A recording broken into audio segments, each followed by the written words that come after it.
La Bible en un an. Lecture du 6 octobre.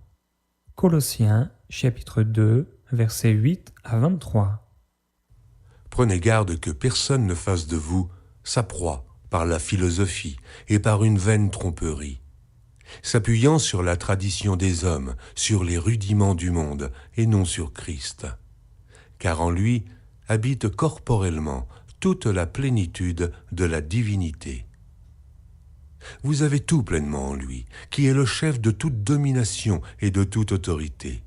C'est en lui que vous avez été circoncis, d'une circoncision que la main n'a pas faite, mais de la circoncision de Christ, qui consiste dans le dépouillement du corps de la chair, ayant été ensevelis avec lui par le baptême.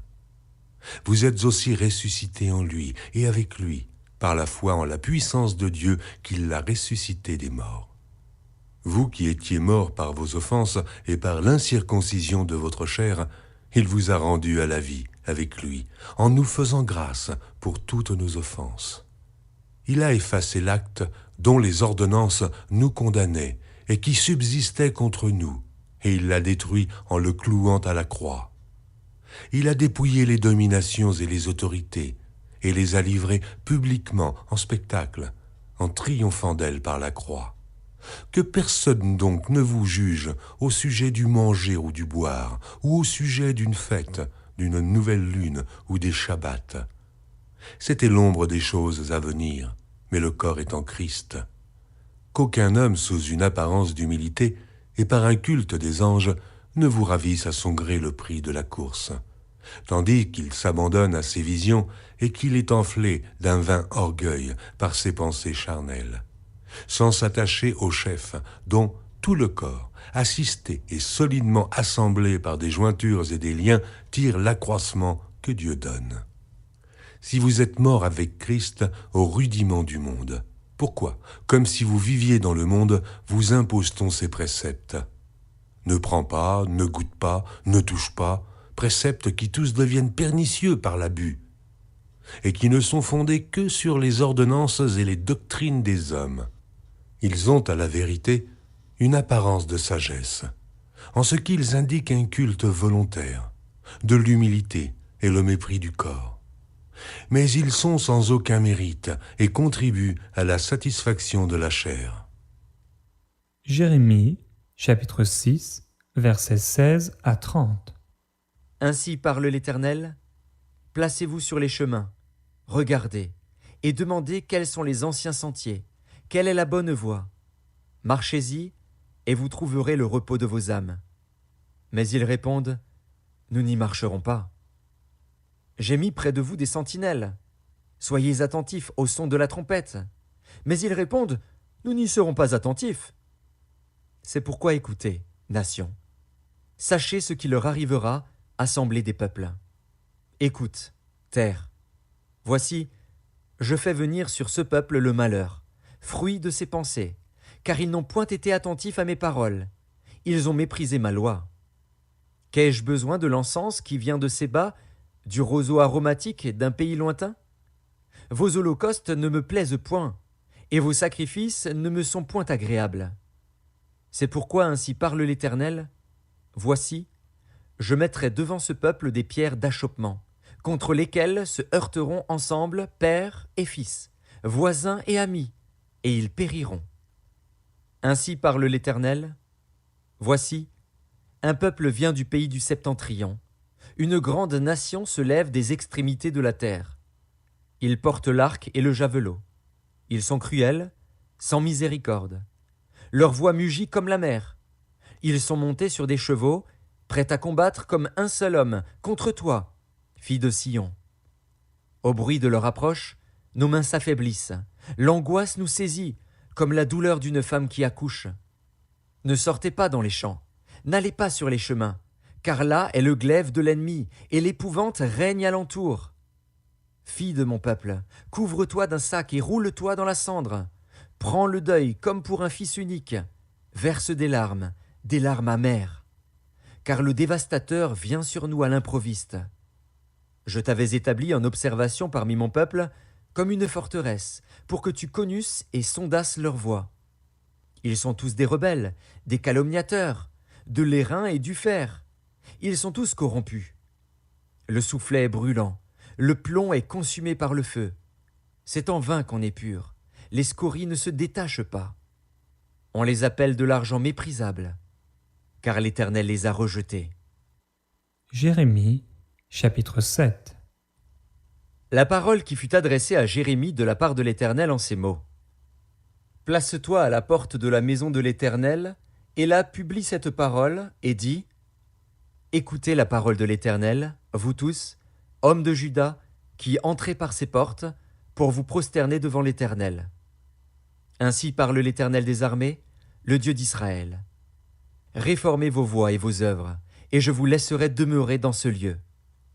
Ne vous livrez pas à des espérances trompeuses, en disant « C'est ici le temple de l'Éternel, le temple de l'Éternel, le temple de l'Éternel. » Si vous réformez vos voies et vos œuvres, si vous pratiquez la justice envers les uns et les autres, si vous n'opprimez pas l'étranger, l'orphelin et la veuve, si vous ne répandez pas en ce lieu le sang innocent, et si vous n'allez pas après d'autres dieux, pour votre malheur, alors je vous laisserai demeurer dans ce lieu, dans le pays que j'ai donné à vos pères, d'éternité en éternité.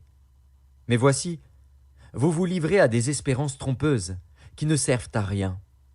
Quoi? Dérober, tuer, commettre des adultères, jurer faussement, offrir de l'encens à Baal, aller après d'autres dieux que vous ne connaissez pas.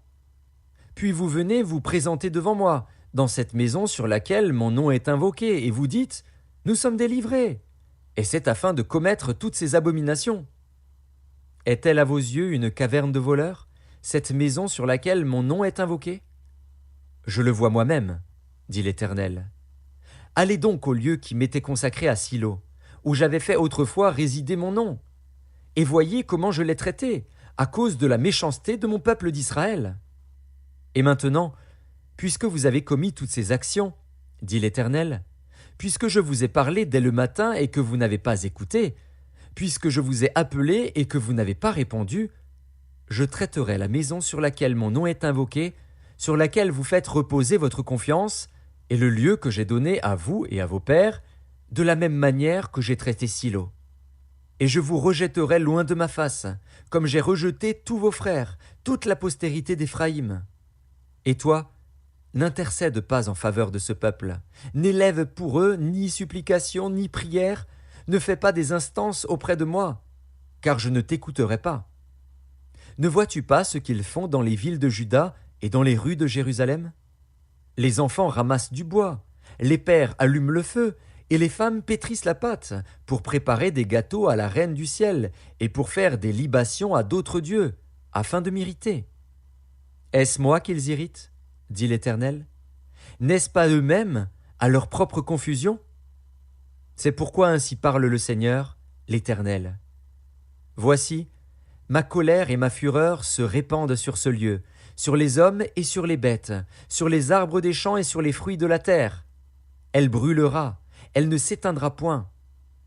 Ainsi parle l'Éternel des armées, le Dieu d'Israël. Ajoutez vos holocaustes à vos sacrifices, et mangez-en la chair. Car je n'ai point parlé avec vos pères, et je ne leur ai donné aucun ordre, le jour où je les ai fait sortir du pays d'Égypte, au sujet des holocaustes et des sacrifices. Mais voici l'ordre que je leur ai donné.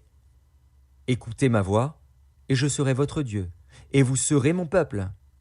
Marchez dans toutes les voies que je vous prescris, afin que vous soyez heureux. Et ils n'ont point écouté, ils n'ont point prêté l'oreille. Ils ont suivi les conseils, les penchants de leur mauvais cœur, ils ont été en arrière et non en avant.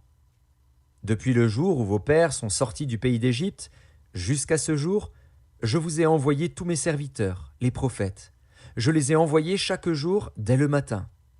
Mais ils ne m'ont point écouté, ils n'ont point prêté l'oreille, ils ont raidi leur cou, ils ont fait le mal plus que leur père. Si tu leur dis toutes ces choses, ils ne t'écouteront pas. Si tu cries vers eux, ils ne te répondront pas. Alors dis-leur, c'est ici la nation qui n'écoute pas la voix de l'Éternel, son Dieu, et qui ne veut pas recevoir instruction. La vérité a disparu, elle s'est retirée de leur bouche. Coupe ta chevelure et jette-la au loin. monte sur les hauteurs et prononce une complainte. Car l'Éternel rejette et repousse la génération qui a provoqué sa fureur.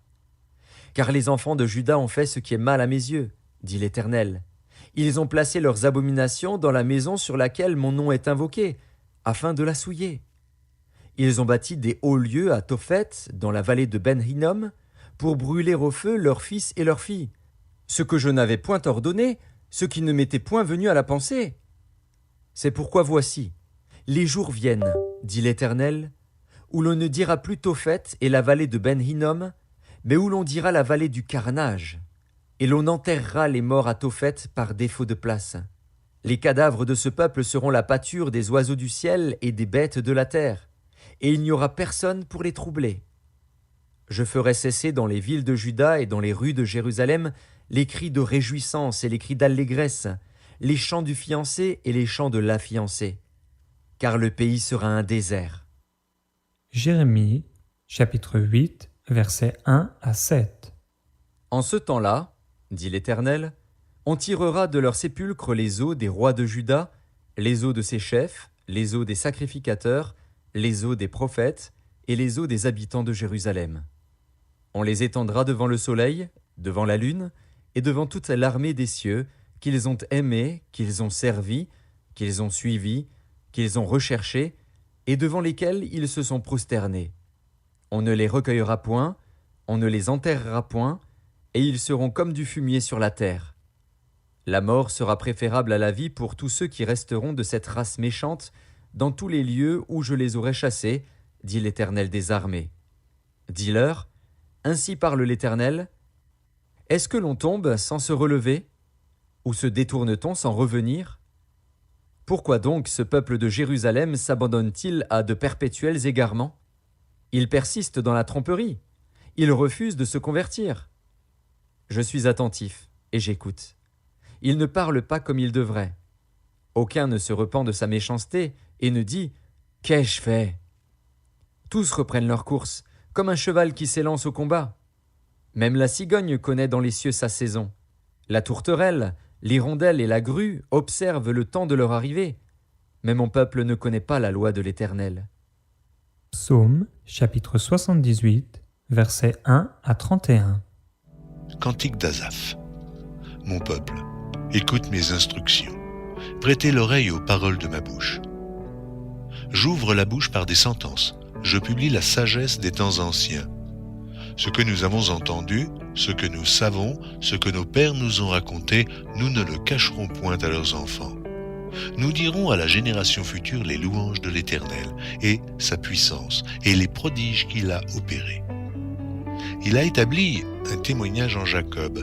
Il a mis une loi en Israël et il a ordonné à nos pères de l'enseigner à leurs enfants pour qu'elle fût connue de la génération future des enfants qui naîtraient et que, devenus grands, ils en parlassent à leurs enfants, afin qu'ils missent en Dieu leur confiance, qu'ils n'oubliassent pas les œuvres de Dieu et qu'ils observassent ses commandements, afin qu'ils ne fussent pas comme leur père, une race indocile et rebelle, une race dont le cœur n'était pas ferme et dont l'esprit n'était pas fidèle à Dieu. Les fils d'Éphraïm, armés et tirant de l'arc, tournèrent le dos le jour du combat. Ils ne gardèrent point l'alliance de Dieu et ils refusèrent de marcher selon sa loi. Ils mirent en oubli ses œuvres, ses merveilles qu'il leur avait fait voir. Devant leur père, il avait fait des prodiges au pays d'Égypte, dans les campagnes de Tsoan. Il fendit la mer et leur ouvrit un passage. Il fit dresser les eaux comme une muraille. Il les conduisit le jour par la nuée et toute la nuit par un feu éclatant. Il fendit des rochers dans le désert et il donna à boire comme des flots abondants. Du rocher, il fit jaillir des sources et couler des eaux comme des fleuves. Mais ils continuèrent à pécher contre lui, à se révolter contre le Très-Haut dans le désert. Ils tentèrent Dieu dans leur cœur en demandant de la nourriture selon leurs désirs. Ils parlèrent contre Dieu. Ils dirent « Dieu pourrait-il dresser une table dans le désert ?»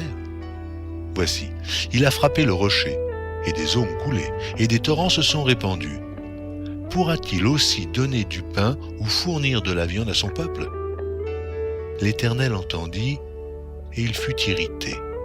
Un feu s'alluma contre Jacob, et la colère s'éleva contre Israël. Parce qu'ils ne crurent pas en Dieu, parce qu'ils n'eurent pas confiance dans son secours. Il commanda aux nuages d'en haut, et il ouvrit les portes des cieux. Il fit pleuvoir sur eux la manne pour nourriture, il leur donna le blé du ciel.